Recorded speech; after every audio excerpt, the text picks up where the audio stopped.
Welcome back. All right, so the Washington Capitals, the first team to go out in the first round. The New York Rangers, of course, the first team to advance past the first round.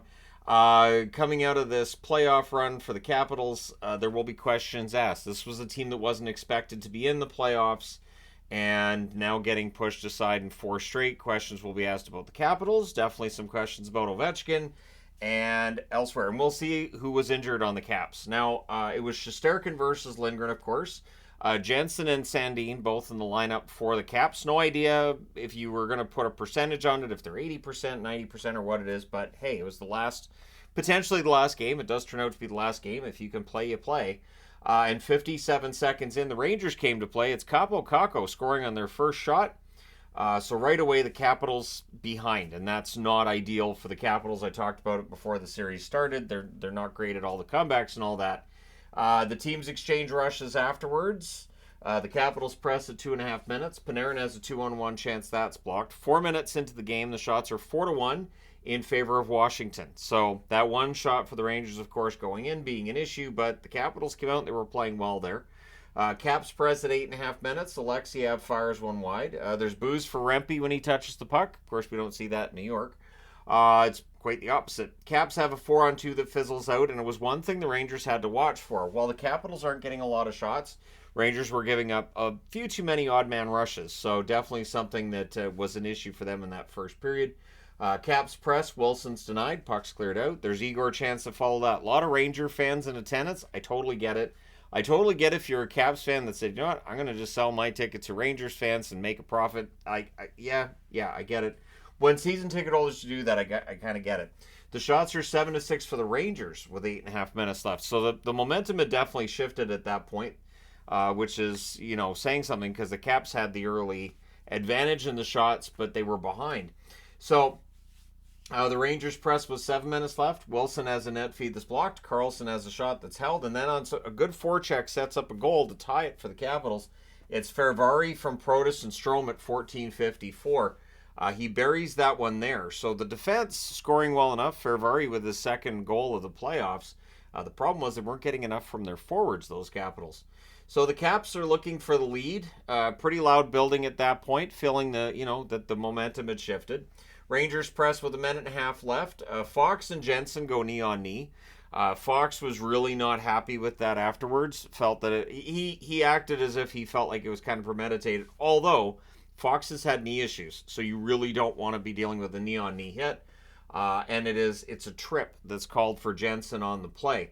So there's an early cycle. Trocheck has a shot that's blocked and cleared, and then Trocheck scores on the power play from Zibanejad and Panarin at 19:45. You celebrate with punching. And Tom Wilson's in the middle of that because, of course, Adam Fox in the middle of that because he's still kind of ticked off about taking a knee-on-knee hit. The goal's actually buried from the slot. That's kind of the footnote here. The Rangers, because of the punching, they go right back to the power play. So not an optimal finish to the first period for the Capitals. They're down 2-1, and the power play rolls over into the second period.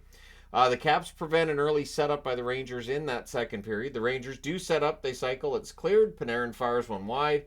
There's a cycle, and then a shorthanded fast break by Malenstein. He gets denied. The power play's killed off. There's Igor chance because of the fact that Malenstein's denied on that fast break. Ovechkin, not a shot on net. And that was something that's worthy of keeping an eye on because for the Capitals, of course, they need something. They need their captain. And just for whatever reason, not getting shots tonight. We get a power play for the Capitals. The Rangers, though, they keep it along the boards. They clear it out. McMichael has a shot that's blocked. They clear it out. They kill that off. Not a lot to write about with that Caps power play at all. And that was their only other power play in the game. So the second half of the regular season, that Capitals power play was a huge boost to them. Not so much in the playoffs. Special teams absolutely hurt them in this series. Caps press after the power play does come to an end. Kreider has a rush chance that's blocked. There's a press by the Caps at 7.5 minutes. And then at 7:48, Lapierre buries his own rebound on a net drive. Alexiev with the assist. And so suddenly it's a 2-2 tie. And then the Caps look for the lead. Again, some good desperate hockey from the Capitals today. They press at 9.5 minutes. The shots with 8.5 minutes left are 7-1 for the Capitals. So again, just one shot for the Rangers. Pretty late in the period for that. Cooley to Zibanejad near miss. Kreider has a net drive that saved. Sandin fires one wide. Puck's clear. The Caps press with 4 minutes left. The Rangers then turn around and press back with 3 minutes left. Good defense by the Capitals at this stage. No path to the net. And then there's some good late forechecking by the Rangers. So both teams defending well, both teams checking well. And it's 2-2 after the second period. Third period, Schneider has an early chance that's held. Protas fires one wide from in close. VC fires one high on a turnover chance. Ovechkin still with no shots. And really, the amount of opportunities he had, it doesn't feel like there was a lot. But we'll talk about it again in this review. Lafreniere to Panarin gets blocked, and then there's an offensive zone penalty by Oshie, so the Rangers go to the power play, and it doesn't take long. I think it was 11 seconds. At 3:21, Panarin gets the power play marker from Zibanejad and Fox. I was asked in the live stream today if I was worried about Panarin. Nah.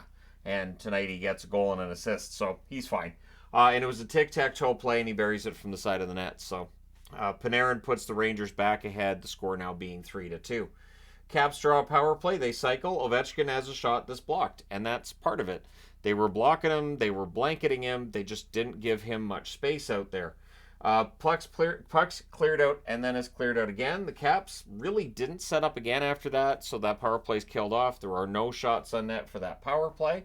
The Rangers press at 8 minutes. The Capitals doing a good job blocking there, but the shots are 6-2 for the Rangers at 9 minutes. So Capitals needing to get something more going on. McMichael then has a chance that's held. The Rangers blocking the middle and keeping Ovechkin away from the net altogether, trying to make sure that he just stays out at the point or stays out on the left side and keep him as far out away from that slot as possible. So Caps press with 7.5 minutes left. Trouba has a shot that's blocked on a face-off win at the other end. Alexiev has a net drive that's held. Sandin fires one wide. Ovechkin, again, shot is blocked as the Capitals press. So every time it goes over to Ovechkin, you've got Trouba, Lindgren, whoever, one of the Rangers defensemen or even one of the Rangers forwards, making that block and making sure that those Ovechkin shots cannot reach the net. So the Rangers get pinned down, but again, they're blocking the net. So yes, they get pinned down. Yes, the Caps are getting chances. And then Wenberg prevents a possible tying goal. So Wenberg, I haven't had his name on the board hardly at all throughout this series, but I think he's provided them with some pretty solid depth up front. And then there's more Caps pressure with 3 minutes left. With 2:42 left, Sandin with a trip on Panarin gives the Rangers a power play. So that's a tough one. And it was clear, it was obvious, they had to call it. So the Rangers go to the power play. We know how good this power play is. I know during the regular season there was a lot of comments of, well, you know, the Rangers aren't good 5-on-5, so they're not going to do very well in the playoffs. But teams get power plays in the playoffs. So the goalie pull happens to make it 5-on-5 because the Capitals had to. And at 1909, it is one of those rare empty net goals, which is also a power play goal. It's Roslovic from Lafreniere. They pull the goalie again. Oshie has a shot that's blocked during the 6-on-5. The Ranger fans celebrate at the horn. And Ovechkin, no shots. Last I looked, he had one hit too. So one thing I mentioned in the preview was how he did have 11 hits in the series coming in, so he's physical. This game just very, very quiet. The Rangers sweep this series 4 straight. And for the Caps, they have still not won a single series in the playoffs since their Stanley Cup win in 2018. Sometimes the hockey gods exact a price when you get that Stanley Cup win. Shots on net, 10-8 Rangers in the first, 10-6 Capitals in the second. Both teams had 7 shots in the third. Final shots, 25-23 Capitals. Power plays, the Rangers 3 for 4, the Capitals 0 for 2. The hits, 46-35 for the Capitals. Shesterkin was very good in this series, 23 saves on 25 shots today. Charlie Lindgren, I felt bad for him. 19 saves on 22 shots. I don't think he played badly. But the Rangers they committed this series. They played very, very strongly.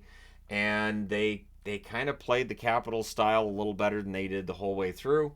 Some low event hockey here and there. But yeah, the Rangers come through this one. And now they await the winner of the Capitals-Islanders series. The Canes-Islanders series, which is very likely going to be the Hurricanes. But we'll find out pretty soon. So let me know your thoughts in the comment section below, as always. One question that always comes up when a team sweeps another is, so the team that got the sweep, in this case the Rangers, could they be like rusty by the time the next round starts? The answer is no, but people will suspect that. Anyways, thank you guys so much for watching. As always, don't forget to hit like and subscribe if you haven't done so. Thank you guys so much for all your support. I will talk to you again soon.